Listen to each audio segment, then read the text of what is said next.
একজন লিখেছে আল্লাহ নবী বলেছেন বইয়ের ঠোঁটের নিচে কিস করলে বরকত হয়। শাল্লাহ বরকত, এ হাদিস কোথায় পেলে? আবার লিখেছে হাদিস। আমি তাকে কমেন্টে লিখলাম, ওই মূর্খ, হাদিসটা পেলি কোথায় বে বলুন।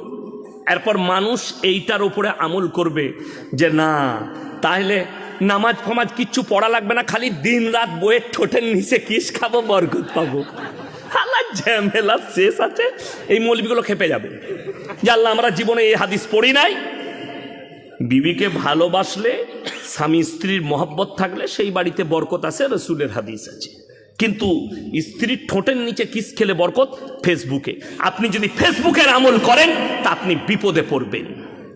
হাজারো বেঈমান কাফেররা নবীজির নাম নিয়ে মিথ্যাচার করছে। মিথ্যাচার, এত বড় মিথ্যাচার, আপনি অবাক হবেন। অথচ আপনার গ্রামে আলেম আছে, আপনার বাড়িতে আলেম আছে, আপনার মসজিদে ইমাম আছে, আপনি তার কাছ থেকে হাদিস জানলেন না, তার কাছ থেকে ইসলাম বুঝলেন না, দিন বুঝলেন না।